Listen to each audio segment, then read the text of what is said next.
Welcome back, everyone, to another reaction video. Well, we're doing something a little different today. This is the last video that I'm filming before I leave for the UK later on this evening for our group tour in Scotland. And if you've been paying attention to the news and you follow politics at all, you know that the UK has a new Prime Minister as of this week as I'm filming this, Andy Burnham. And Andy Burnham just got elected to Parliament not too long ago, within the last couple of months, like the last month or two. He won a special election that was held to fill the seat that was vacated by a resignation. And this was the first time that I heard about this character, Count Binface, who was one of the people who ran against Andy Burnham for that parliamentary seat. And apparently, he's got a long history of running, in particular, against people that are prime ministers or potential prime ministers. Boris Johnson, Rishi Sunak, for a few examples. So I thought it would be an interesting topic to dive into, a little bit of modern British political history. So this is a video from a channel we've never looked at before. It's called Green and Pleasant.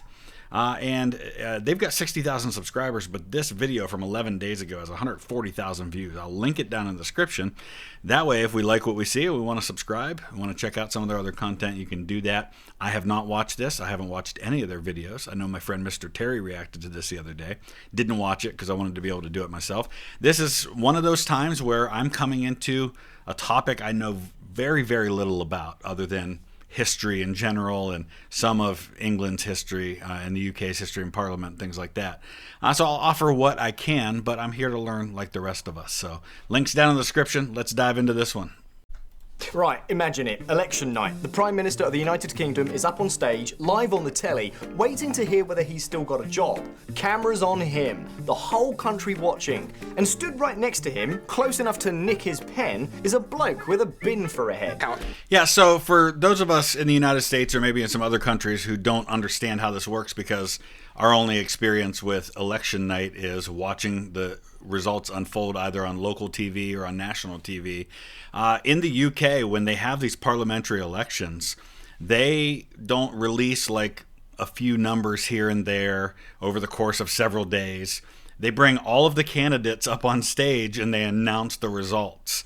It's pretty crazy. I actually really like it. Binface, Count Binface party. The bin lifts his chin to the microphone, and in a flat, calm, robotic sort of voice, he informs the nation that he is 5,000 years old, that he has travelled here from the planet Sigma 9. My name is Count Binface, leader of the Recyclons from planet Sigma 9. And that he has a serious demand. Bring back CFAX. Throw in CFAX too, and I might just vote for you. And the mad part is, that's all real. So here's just one main observation I'll make about all of this, and this is something that my grandfather taught me a long time ago when American Idol first came out, and people were wondering, why is it that they keep putting the awful singers on TV? Why don't they show us the good ones? Because there's a lot of people that are really good singers that we never see. We see the really amazing ones, and we see the really awful ones. He said my grandpa was telling me, he's like, nobody cares about average. So people pay attention to this guy because he's acting like this, because he's wearing a bin and talking about science fiction and crazy stuff. If he was just another candidate running against Rishi Sunak or Andy Burnham or whoever it was, along with 5 or 6 others, no one would care. So you stand out. I get it. Real man at a real election, standing against a real Prime Minister. And he has done this. Wait, he got 3rd place? At a real election, standing. So you've got the Labour Party, the Green Party, and then you've got Count Binface in 3rd place. That's crazy. And he has done this again and again and again. His name is Count Binface. Or I guess that wasn't Labour, that was Liberal Democrats. Huh? At the end of this, you won't just know who he is, you'll probably want to vote for him. Okay, so the obvious question first, how on earth is this allowed? Turns out, it's gloriously simple. In Britain, if you fancy standing in an election, the rules are these. Get a few people to sign a form, pay a deposit of 500 quid, and that's the lot. You're on the ballot alongside everybody else, the Prime Minister included. Doesn't matter if you're a career politician in a tailored suit, or a fella who's turned up dressed as a fish finger. And on the night they count the votes, the law says every candidate has to stand on... Okay, so yeah, so Labour, Conservative, or the Tories they call them, Scottish National Party. So LD must be Liberal Democrats then, right? That stage together while the result is read out, shoulder to shoulder. So the most powerful person in the country has to stand there on live television and take it. That's amazing. Which is how you get to the bin. And this is just one of the things I love about the UK system. I love that Parliament still has that kind of adversarial system where they're directly talking to each other and addressing each other, and there's a lot of energy in the room, and it's a really small room too. I've stood in the House of Parliament. It's incredible to be there. I wish we still did that in the US system.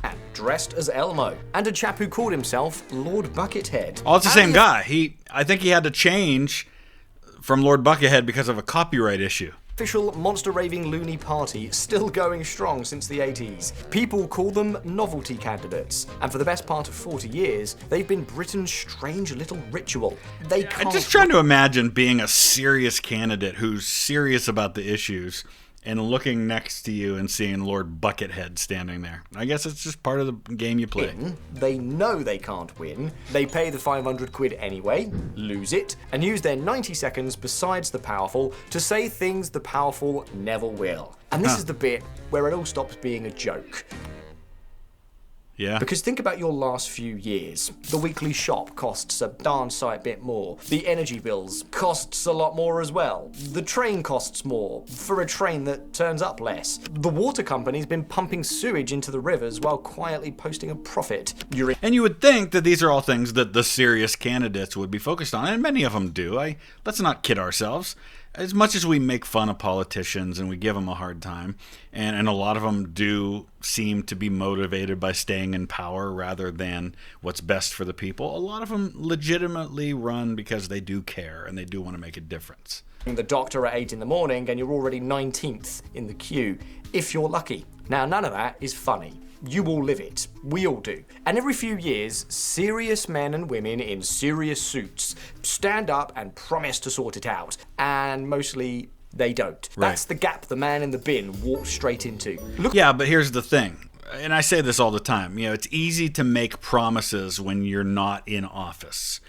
And it's easy to have great intentions when you're not in office. You get elected and you go into that cesspool of a political system, and it doesn't matter what country you're in, it's a cesspool of a political system where you have to compromise and you have to make deals and you have to get people to side with you on things, and there's money and influence and power and all this stuff going on, and pretty soon all that stuff you had the best of intentions about has to be thrown out the door because of compromise or because of reality or whatever it might be. Look at what Count Binface actually stands for, because the more I read, the more I stopped laughing and actually started nodding along. He wants the bosses of Thames Water, and these are his exact words. I'm talking about making Thames Water bosses take a dip in the Thames to see how they like it. He wants every government minister's pay tied to a nurse's pay for the next 100 years. He pledges to build, and I'm quoting him here, at least one affordable house. But most of my national policies will remain, building at least one affordable house. I mean, to be fair, building one affordable house is more than some politicians will ever do. He wants croissants capped at £1.10, and he blames Liz Truss and Rishi Sunak for the extra 10 pence. He'd like London Bridge renamed after Phoebe Waller-Bridge. I also have the best Phoebe Waller-Bridge. include- Listen, London Bridge is nothing special. It's a regular looking bridge. It just happens to be in the spot where the very famous London Bridge once was. The real bridge that everybody thinks is iconic now is Tower Bridge, which is a little further down the river. Price capping croissants, renaming London Bridge after Phoebe Waller. And on the small matter of the Parthenon marbles, his policy is to give them back to, in his words, you thieving bastards. You laugh. Of course you laugh. And then you sit with it for half a second and realise the fella in the bin is making more sense than the fella who's actually running the country. Well, he was running the country. It would be refreshing. I mean, it's one of the things that, let's be honest, that drew a lot of people here in the U.S. to Donald Trump, was that he didn't talk like a politician, that he said what a lot of people were thinking, but that what most politicians wouldn't say. The problem is the people who tend to be willing to say what a lot of people are thinking tend to also take it to an extreme, and then you're like, all right, dial it back and please be a little bit more of a politician. You know, sometimes it goes too far. And I'm not going easy on him here. This goes a lot further than a few people online finding him funny. A national newspaper, the Daily Star, if you can even call it a newspaper, properly backed him at the last general election. Really? He has beaten real political parties at the ballot box. Standing for the Mayor of London, he beat the far-right group Britain First by nearly 4,000 votes. And when Sadiq Khan won, Khan stood up on that stage and thanked Binface by name, calling it another reason to love London. He's beaten UKIP. He's beaten Piers Corbyn more than once. And he's so woven into it now that a Sky News reporter once strolled up to him at a court, live on air, and asked, "Who are you?" Without missing a beat, the bin fired back, What kind of journalist is this? You don't know? Have a look. I got my list here. I think we do know. If you go to like the Wikipedia page, I'm sure it's probably got his name. Burnham? No, I realise that. Oh, you're Count Binface, yeah? There you go. You did go to journalism school. So, that's the legend. A bin who keeps turning up, keeps losing his deposit, and keeps, somehow, being the most sensible voice in the room. But a legend isn't a man. And the longer I sat with this, the more one question wouldn't let go of me. Who is actually under there? And why would a grown adult put a bin on his head and do this over and over for years, knowing every single time that he's going to lose? So I went looking. Listen, you say that, but don't put it past the opportunity he could win someday. I remember in 2016, I keep going back to the Donald Trump example. I just knew there was no possible way that Donald Trump, who was well known to everybody, was going to win the Republican nomination. And when he won the Republican nomination, I thought, gosh, he's like probably the one Republican that they could have nominated that'll most likely lose to Hillary Clinton. And then he beat her. Crazy. I mean, anything's possible in politics. And the first thing I found knocked me sideways a bit. The man inside the bin is called Jonathan David Harvey. John to his mates, born in Croydon, South London. And he is not some bloke who wandered out of the pub on a dare. The deeper I dug, the stranger it got, because John Harvey has spent 30 years as one of the most respected comedy writers in the country, working away behind the camera. He's written for Have I Got News for You? He's worked on The Thick of It. He helped bring Yes Minister back. He's even written for John Oliver's show over in America. His online videos have been watched more than 70 million times. And in 2019, The New Yorker picked a gag of his, a Boris Johnson spoof, as one of the jokes of the year. So, the clown in the bin is kind of one of the sharpest comic minds in British politics. He's just spent most of his life doing it where you'd never see him. Now that stopped me because it flipped the whole thing. This was no accidental eccentric. This was a seasoned professional. It's obviously calculated, and he knows what will get an audience, what will draw people. That makes sense. Made the question louder. Why the bin? And then I found the detail that I think is the key to all of this. Long before comedy, by his own account, John Harvey studied classics at Oxford. Greek, Latin, ancient history, the lot. There's actually a lot of that, it seems. Like, to find out, for example, that Conan O'Brien has a degree in history from Harvard, and he graduated, I think, like magna cum laude or something. I mean, he graduated with honors from Harvard with a degree in history. Now, that sounds like a footnote, but stay with me because it might be the most important thing in this whole story. The idea of a fool, a jester, someone allowed to stand in front of the powerful and take the mick. The one person in the room who's permitted to say what nobody else dares. Right. That's not some modern gimmick he dreamed up. It's one of the oldest jobs in politics, going back thousands of years to the exact ancient world he spent his 20s reading about. The Greeks were doing it on stage, while the politicians squirmed in the front row. So the man in the bin doesn't just do this for a laugh, he has, more or less, a degree in it. But the strangest turn, I genuinely did not see this coming. Because when I tried to trace where the bin came from, I found out the bin isn't even his first costume. Right. Lord Buckethead.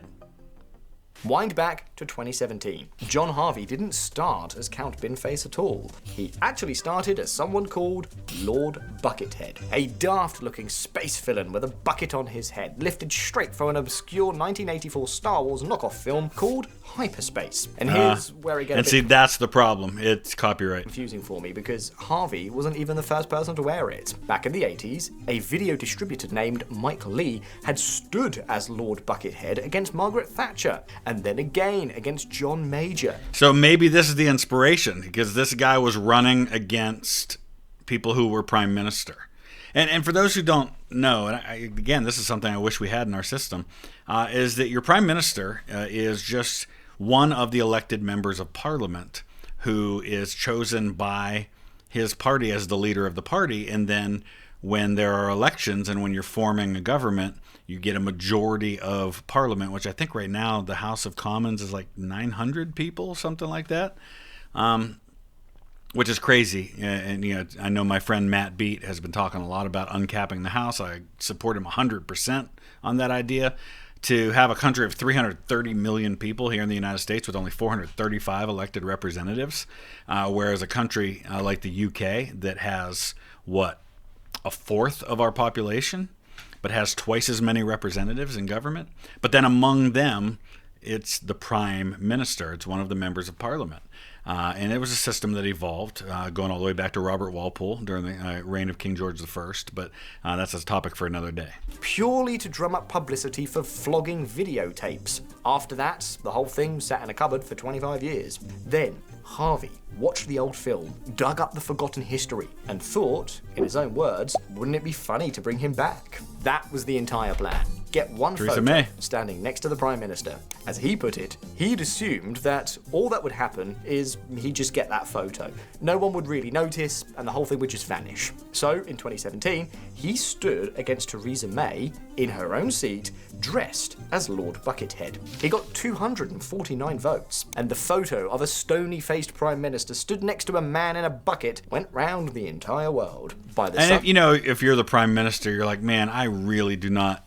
I mean, some of them probably, they'll roll with it, but some of them are probably thinking to themselves, this is just not great optics, me standing next to Buckethead here. One day, he'd been flown first class to New York to appear on John Oliver's show. The man who expected nothing had, by accident, become globally famous in about... Yeah, see, this is the thing that I said back at the beginning.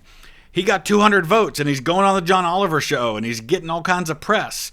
And all of these other people, many of whom probably got more votes than him, against Theresa May. Nobody's talking about them. 2 hours. And then he lost the lot. The American who'd made that original 1984 film turned up and pointed out, quite correctly, that he owned the character of Lord Buckethead. He took it back. He even locked Harvey out of the huge social media following that he'd built up from scratch. Just like that, the thing John Harvey had made famous was no longer his to use. And it gets crueler. At the very next election, a rival Lord Buckethead, the new official one, stood in the same seat as Harvey and beat him, robbed of his character, and then beaten by a copy of himself. Most people would have packed it in right there. Harvey did the opposite. He built a brand new character that nobody could ever take off him. He swapped the bucket for a bin, partly because, let's be honest, politics is rubbish, and Count Binface was born. He even wrote the whole betrayal into the law, Binfluencer. He respawned after an unfortunate battle on the planet Copyright. And from that point, the bin just kept on going. 69 votes against Boris Johnson. 9th... Oh, listen, I mean, you can't even make that up, right? 69 votes. Come on. From that point, the bin just kept on going. 69 votes against Boris Johnson, 9th place, and nearly 25,000 votes running for Mayor of London. 308 against Rishi Sunak, which he proudly called his best ever, telling Sunak, who'd left the D-Day anniversary early, "You shirked D-Day, Rishi. You can't miss the B-Day." Always clever, always funny, always losing that 500 quid. Which dropped me back straight onto the question that I still couldn't answer. Why? Why would a man this bright, who'd already been robbed once and beaten by a fake of himself, keep climbing into the bin to lose year after year after year? Money? Well, there's none in it. Fame? He already had the photo. None of it added up. Maybe he then cares. I found the thing that explained all of it. And I have to warn you, this is where it stops being funny. To understand the bin, you have to go back further than any election. Back to a childhood in Croydon that wasn't... I mean, isn't this how it always is? To really understand someone's story, we are, all of us, who we are today is a collection of our experiences, our upbringings, our beliefs, our biases, our traumas, our own choices and the choices of other people. It all shapes how we got here. I mean, to look the fact that I'm sitting here right now making a YouTube video for an audience of 500,000 subscribers, and in a few hours I'm going to be getting on a plane to fly to Europe, a place that 5 years ago I had never been to go on a tour with a bunch of people that 5 years ago I didn't know. That all happens because of all of the thousands of encounters and experiences that I've had along the way. So this is his. Easy one. John and his older brother Dan grew up with a dad who, by John's own description, was a fun-loving, creative man, the one who first gave John his love of writing, and also a bad alcoholic. John called him Jekyll and Hyde, sponsored by Strongbow, the kind of dad the boys would cower upstairs from on the bad nights. And the thing that got the two brothers through it, their shield, was each other, and a shared love of two things: comedy and politics. Dan was 9 years older, old enough, John says, to be almost like a second dad. As lads, they'd quote Blackadder and Only Fools and Horses at each other for hours on end. And back in 1992, when John was just 12, Dan dragged him along to the local election count at Croydon Town Hall, beaming from ear to ear, purely because he thought it would be a laugh. A comedy-obsessed bloke, treating a political count like the best night out in town. Now hold that picture, because we're gonna need it. Because on the 9th of June, 2015, John went round to Dan's flat, because Dan hadn't shown up for Sunday lunch, and wasn't answering his phone. And John found him there. Dan had died, suddenly, at 43, from a condition that had never been diagnosed. And it was John who found him. He has written about the brother he lost as the friend with, in his own words, the happiest happy face and the happiest laugh he'd ever known. For a long while after, he was haunted by the quiet, impossible question that follows that kind of loss. Whether there was something, anything he could have done. There wasn't. But grief doesn't care about that. Right. So he did something that, on paper, makes no sense at all. He threw himself into sport. Dan had been a devoted Crystal Palace fan, a season ticket holder for 25 years. John, who actually supports Spurs, inherited that season ticket and kept going to the matches because he couldn't bear the thought of Dan's seat being empty. And then he went further, travelling the country to watch any sport going. Anything at all, just to sit in a crowd of people having the time of their lives. And you see how one thing led to another. Just like in history, all of history is connected. Our lives are accumulation of one thing and then the next thing and then the next thing. Had he never met that friend, maybe he never goes to the political events. Maybe he never goes to the sporting events. Maybe his life goes a completely different direction. I mean, this is how we come up with alternate history. We could do that with our own lives. Think of the alternate lives we could have had if one or two decisions had gone a different way and the entire trajectory of our lives had been different. But what this shows us is that this guy is not a one-dimensional character. He's not just the guy with the bin on his head. He's a real person with real feelings, with real purpose in his life. And feel close to his brother again. He once explained it like this: you can't replace someone you've lost, but if you cherish the things they loved, then their flame is still just lit. Amen. And now, put the two halves together: comedy and politics. The two things Dan loved most. The two things the brothers shared in that house growing up. John Harvey first pulled on that costume and stood in an election in 2017, almost exactly 2 years to the day after he found his brother's body. He has never quite come out and said in plain words that he does all of this for Dan, but he came about as close as a person can. He once said that being Count Binface and that obsessive sporting journey he went on after the death are two sides of the same coin, a coin that was minted by my brother. So let me say that again. The bin, the elections, the whole glorious, ridiculous decade of it, a coin minted by his brother.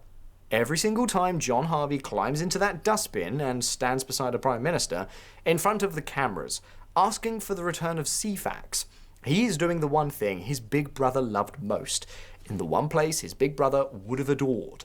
Keeping a light on that should have gone out in 2015. He and his wife later had a son, and they gave the boy the middle name Daniel. Go right back to the beginning, back to that bin on the stage, next to the Prime Minister, the whole country laughing. It doesn't look the same anymore, does it? Because while the suits beside him were busy chasing power, the man in the bin turned out to be the only one telling the truth, and doing the most good while he was at it. Those mayoral campaigns of his, He used them to raise money for the homelessness charities, putting anything left over straight to shelter. He stood at a live microphone and reminded a television channel to its face about its own broken rules. And at the most recent court he stood at, up in Wigan, he ended up on that stage at the precise moment a result came through that would help bring down a sitting prime minister. I was going to say, the Makerfield by-election, this is the election that Andy Burnham won that catapulted him to being prime minister a few weeks later. The man in the bin, There he is. present at the fall of a government, he would have absolutely loved that. Now, in I fairness, believe he was the mayor of Manchester. not everyone's charmed by him. Some people argue that a joke cant cheapens democracy, that the whole act is a bit pleased with itself. And that's a fair point. It can be. It is, but you could also argue that the way that many of our politicians behave and that they use their office, that cheapens democracy.